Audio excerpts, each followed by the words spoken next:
Ce matin, je vous propose une lecture. Je vais demander au frère, au pasteur Innocent quelqu'un de nous lire ce passage-là. Dans 1 Roi chapitre 19, nous allons lire le verset 3 et le verset 18. Disons le verset 3.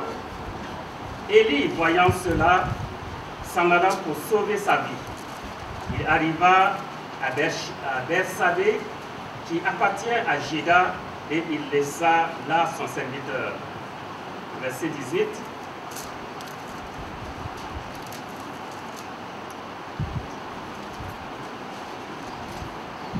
Mais je laisserai en Israël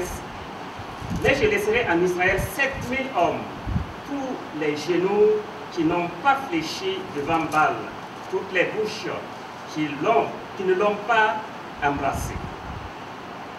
Amen. Amen. De toute façon, c'est une histoire très connue. Élie, qui, dans le chapitre 18, il a opéré, en tout cas l'Éternel a agi par lui. Il a offert un sacrifice inhabituel, qui sort du commun. Parce que ce sacrifice-là a été, tous les éléments ont été consumés. Et l'animal offert, et le bois, et les pierres, et même l'eau. Ce qui n'arrive jamais parce que l'eau ne consomme pas. En tout cas, le feu ne consomme pas l'eau, c'est plutôt l'eau qui éteint le feu. Mais ici, c'est le feu qui a même consumé l'eau.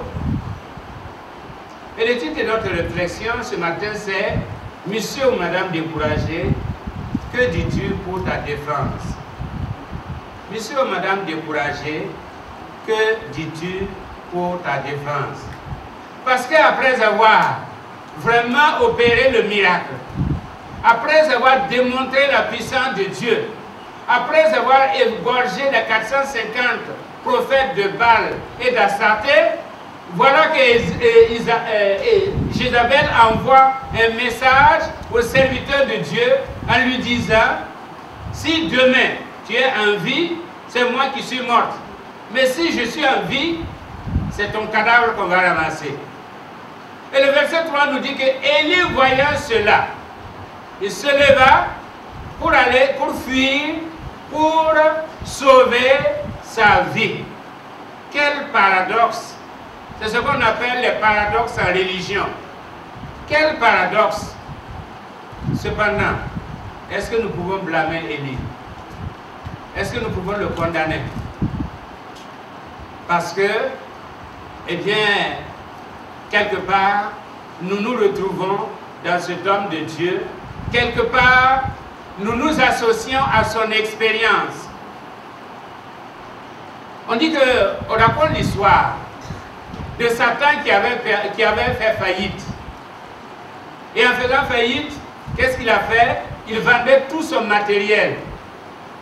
Mais il y a un matériel auquel il tenait tellement, un outil auquel il tenait tellement. Et cet outil-là s'appelait le découragement. Et à la question de savoir, mais pourquoi tu tiens tellement à cet outil-là, il a répondu, ce que vous ne savez pas, c'est qu'avec ça, je peux abattre le serviteur le plus zélé, le chrétien le plus zélé pour la cause de l'évangile.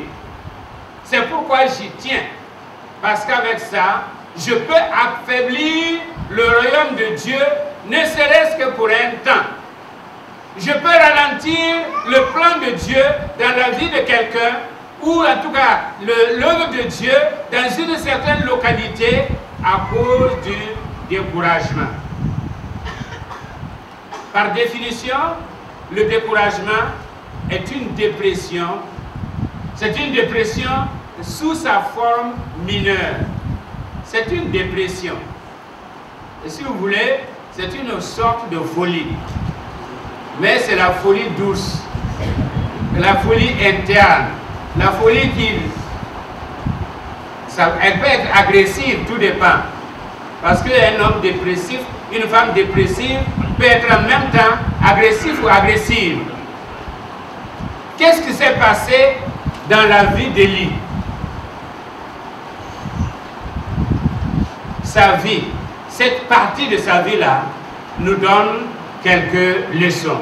D'abord, nous apprenons que de l'attitude d'Élie, le découragement survient après une période d'intense activité. Le découragement vient après que vous avez fait quelque chose pour Dieu. Le diable n'attaque pas les paresseux. Il n'a que fait des paresseux. Les paresseux, il sait qu'il les a pour toujours. Ils ne vont jamais faire quelque chose. Ce sont ces gens qui disent « Msawayiki » et qui ne se lèvent jamais. Eux, ils n'effraient jamais le diable. Ceux qui effraient le diable, ceux qui causent des insomnies au diable, ce sont ceux-là qui sont actifs et constamment actifs dans l'œuvre de Dieu, qui ne se reposent pas, mais qui continuent de travailler jour et nuit pour le Seigneur. Le diable, il ne se repose pas. Et généralement, après une période d'intense activité, nous avons tendance à dire « Seigneur, j'ai droit à quelques jours de repos. Laisse-moi au moins jouir des fruits de mon travail. Laisse-moi jouir. Nous avons construit une église, mais au moins donne-moi une semaine pour que je puisse me réjouir, et contempler ce que nous avons fait ensemble. » C'est en ce moment qu'il vient. Et comme on dit, soit tu te bats ou tu te fais abattre. Avec le diable, il n'y a pas de répit, il n'y a pas de cesser le feu. Soit tu te bats ou tu te fais abattre. Si tu es actif pour le Seigneur, si tu travailles pour le Seigneur, sache que le Seigneur, le diable ne te laissera pas en paix. Il sera toujours aux aguets, il va guetter les moindres failles et il va revenir et eh bien, ça va t'entendre, comme on dit, dans le langage courant. Deuxièmement, le découragement fait suite à une évaluation erronée et humaine, voire même imaginaire, des forces en présence.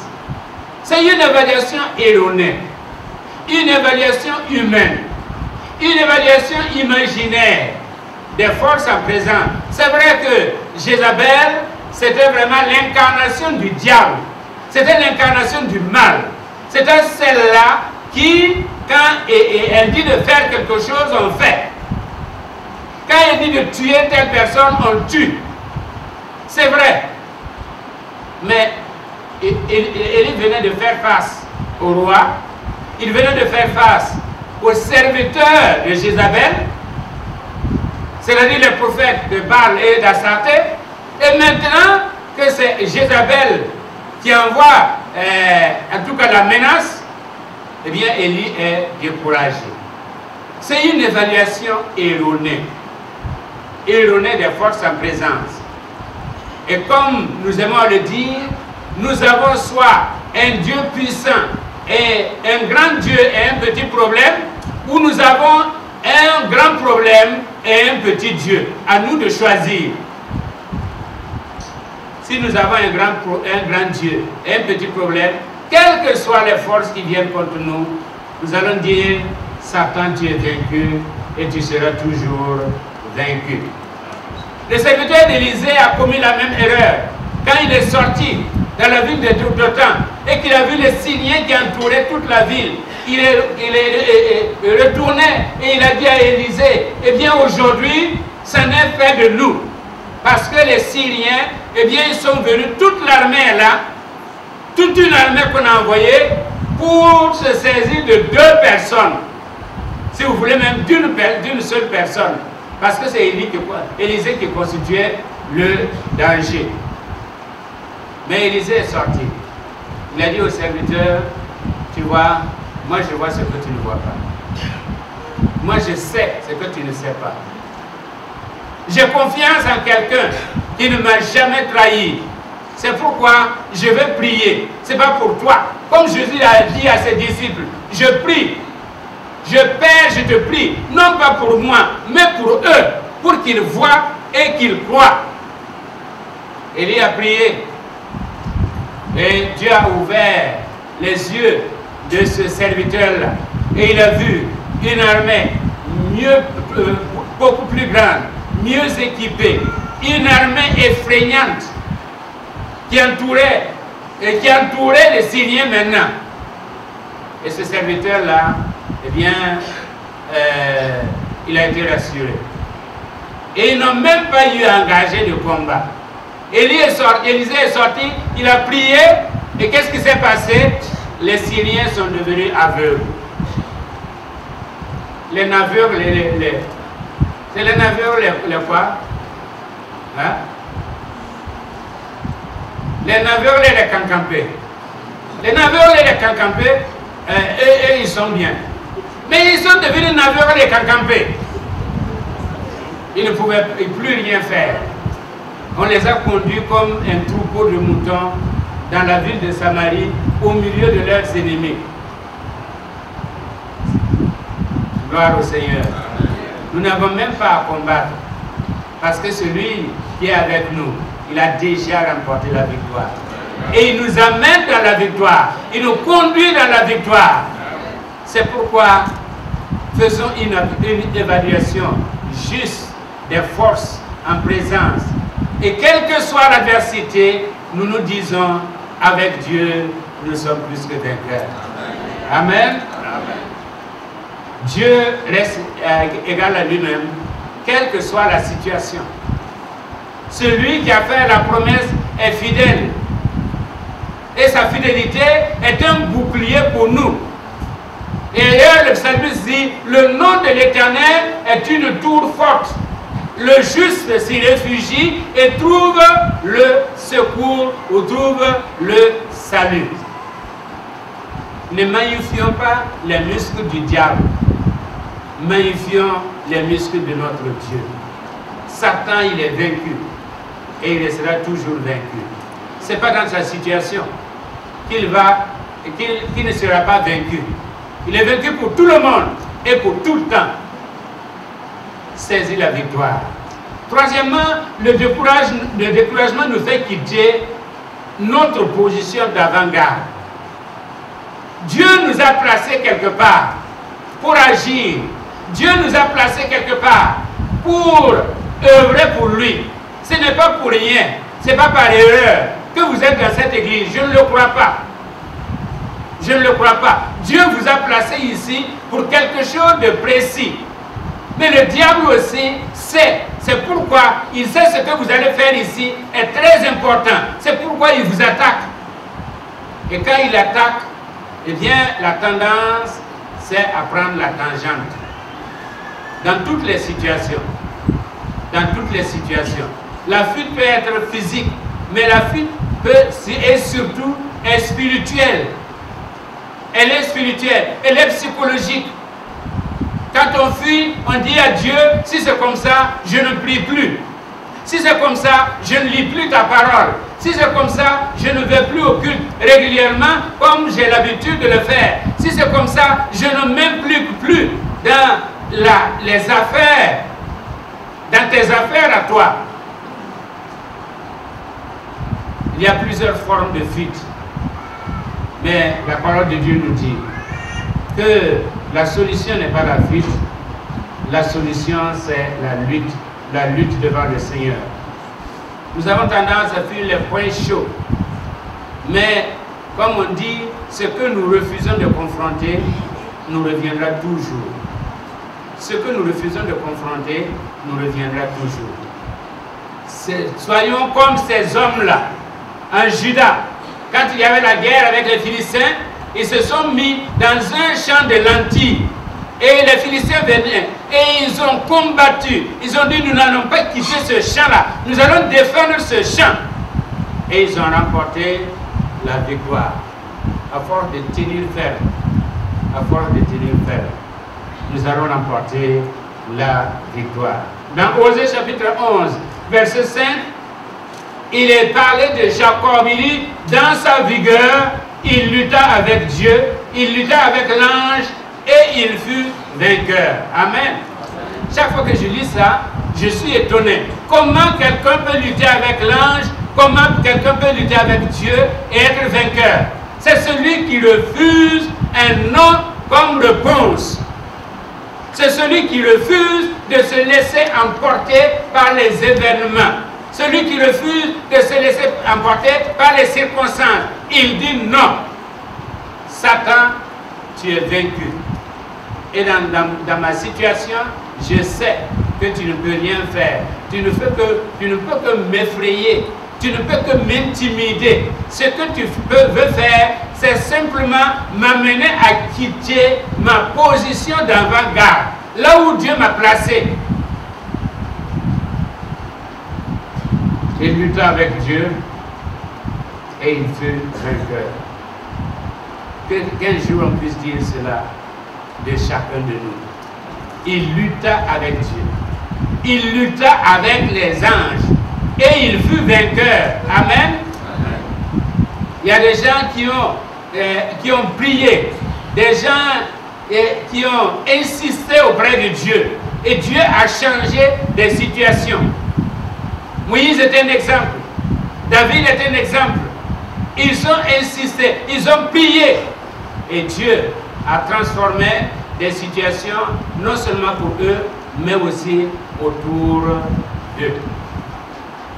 Quatrièmement, le découragement nous fait dire ou faire des choses qui sont nuisibles à nos intérêts.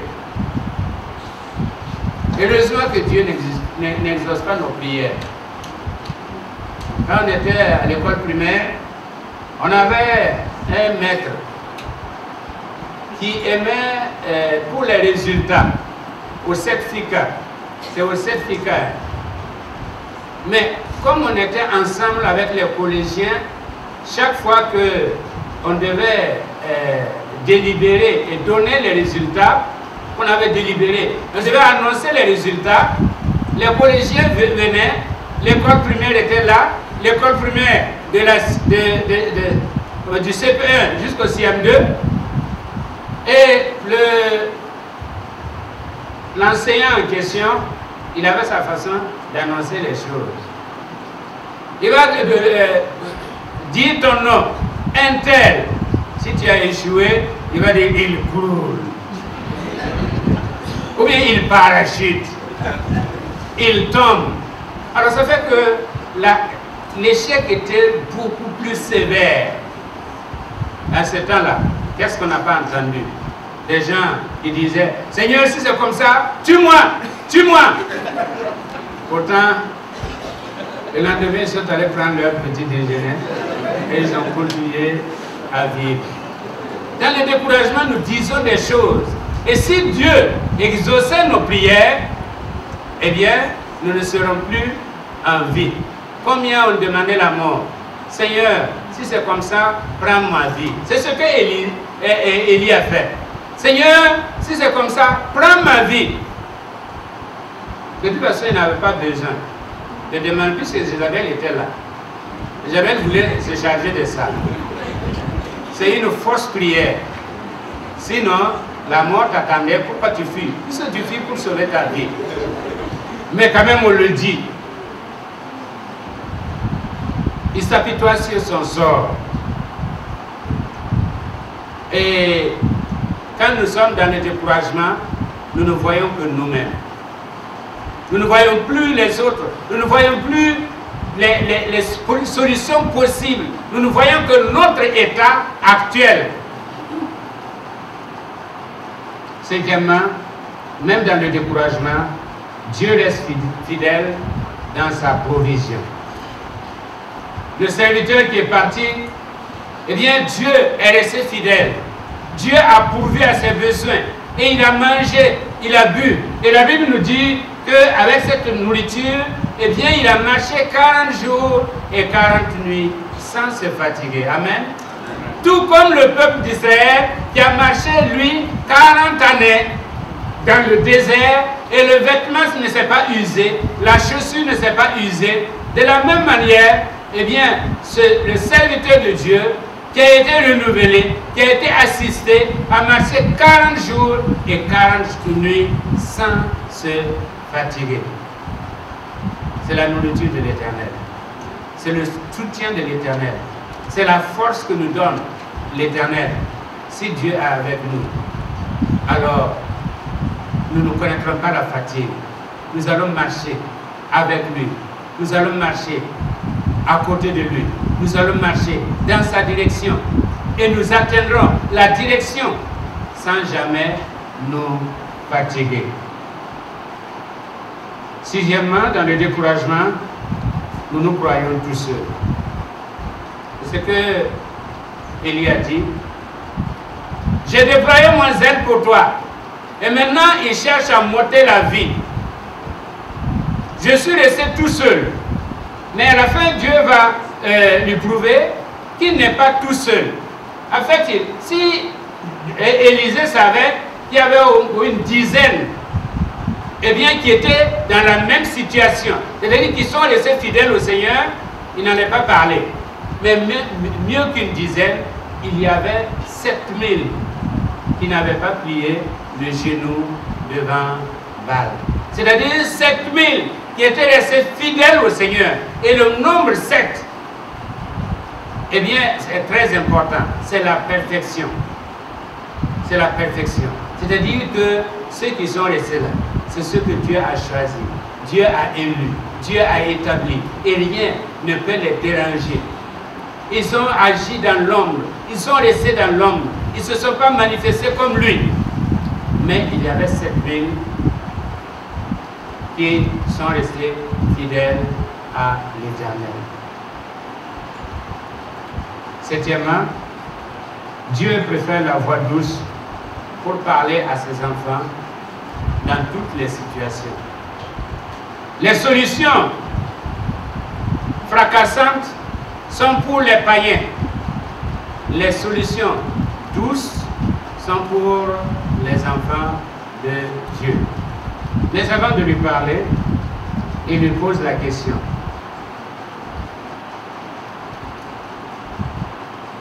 Il lui dit, que fais-tu ici? Tu n'as pas le droit d'être dans cette situation. Et quand il dit, que fais-tu ici? Ce n'est pas la localité en tant que telle, mais c'est la situation mentale et spirituelle, voire même psychologique. Pourquoi tu es comme ça? Pourquoi tu es dans cette situation? Pourquoi est-ce que tu as fait tout ce déplacement-là? Pourquoi tu es dans un tel état d'esprit? Pourquoi? Présente ton mémoire en défense. Donne-moi tes raisons à toi. Viens, dis-moi, est-ce que tu as des raisons valables de quitter ta place, d'être là, de te retrouver à ces lieux? Est-ce que tu as des raisons valables? Alors nous aurions aimé que Dieu, quand nous sommes comme ça, que Dieu nous t'apporte, que Dieu soit maternel, paternel, et qu'il nous t'apporte sur l'épaule en disant, je te comprends, tu as raison. Oh, pauvre de toi. Oh, je suis vraiment touché par ta situation. On va voir ce qu'on va faire. Non, non, ça c'est pas la solution de Dieu. Mais que fais-tu ici? Que fais-tu ici? Je ne te veux pas ici. Je ne t'ai pas programmé pour ici. Il faut que tu quittes ce lieu. C'est une zone de stationnement limitée. Tu ne peux pas rester longtemps dans cette situation. Tu quittes. Puis ensuite, il lui demande maintenant, et repars. Reprends ton chemin. Reprends ton chemin. Parce que la mission d'Élie n'était pas finie. Il va lui parler dans une, comment dire, de père à fils, de serviteur à maître, dans une voix douce, mais intransigeante aussi. Comme je le disais, c'est Nietzsche qui l'a dit, Eh bien, les réussites les plus marquantes de notre vie ne sont pas les plus fracassantes, mais les plus silencieuses. Et dans cet entretien, la voix douce, parce qu'auparavant, il y a eu du bruit, il y a eu du vent, il y a eu même du feu. Dieu n'était pas dans tout ça. C'est quand il y a eu un vent doux que l'Éternel s'est présenté à Élie pour lui parler. Et il lui dit, reprends ton chemin. C'est-à-dire que si nous nous décourageons, et si nous marquons un certain recul, en fait nous avons perdu du temps. Parce que quand nous allons revenir à Dieu, nous allons reprendre, nous repartons à la case départ. Nous reprenons là où nous avons quitté. Nous retournons là où nous étions. Reprends ton chemin. Parce que la mission d'Élie n'était pas finie. Il devait préparer la relève.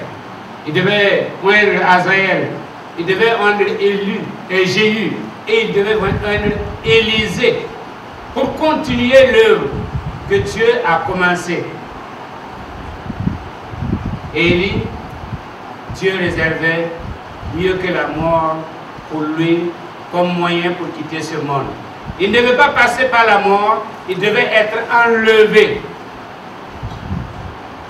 C'est pourquoi en demandant la mort, Dieu n'a pas exaucé, parce que Dieu avait meilleure solution pour lui, pour quitter ce monde. Des fois, dans le découragement, nous demandons des choses. Nous envisageons des choses. Et Dieu a mieux que ça pour nous. Dieu a préparé mieux que ça pour nous. Que nous faisons comme cet homme qui a demandé, donne-moi, laisse-moi aller sur ces monticules-là, alors que Dieu avait préparé toute une montagne de bénédictions pour nous. En conclusion, je dirais, es-tu découragé ce matin? Quelles sont les raisons que tu peux avancer devant le Seigneur? Est-ce que tu as des raisons que tu peux avancer? Le Seigneur te demande, que dis-tu pour ta défense? Ou si tu veux, que fais-tu dans cette situation? Je ne te veux pas dans cette situation. La situation personnelle, situation de santé, situation matérielle, situation financière, situation familiale, situation même sociale, ou la situation du pays peuvent t'amener à te décourager. Mais est-ce que ton découragement change un iota à ta situation? Non. Absolument pas. Au contraire. Dieu a pourvu, il a tout pourvu pour toi. Le salut, la protection, la provision, la sécurité, la délivrance, la puissance et surtout sa présence. N'a-t-il pas dit, je suis avec vous tous les jours? Amen. Je suis avec vous tous les jours. Sa présence fait toute la différence. Sa présence nous assure la victoire. Et nous rassure de la victoire de Dieu. Et cette présence est suivie de ne crains rien. Le découragement est humain, mais pas divin. Le découragement est humain, mais il n'est pas du tout divin. La Bible nous dit à un moment donné, dans la vie de David, David était découragé. Mais David s'est rendu compte que si tu restes découragé, la solution ne viendra pas. Et David reprit du courage dans le Seigneur et remobilisa ses troupes. Et ils sont allés attaquer, eh bien, ceux qui avaient détruit Siklag. Ils ont ramené les familles, ils ont ramené le bétail.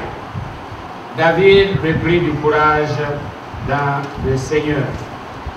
Ce matin, Le Seigneur te demande, toi aussi, reprends courage. Reprends courage. Celui qui est avec toi est plus grand que celui qui vient contre toi. Et le Seigneur ne t'a pas oublié. Jamais. Une mère oublierait son enfant, mais l'Éternel, il n'oublie jamais. Il n'oublie jamais ceux qu'il a rachetés. Il n'oublie jamais ses enfants. Ne pense pas que Dieu t'a oublié. Ne pense pas que Dieu est loin. Ne pense pas que Dieu est absent. Dieu est présent. Il est tout près de toi. Et simplement, il veut te dire, lève les yeux vers moi. Regarde le secours que je vais t'apporter, le secours que je vais te donner. Et tu pourras me rendre grâce. Et tu pourras me glorifier. Et tu pourras dire, l'Éternel seul est Dieu. Quand tu le chants joyeux.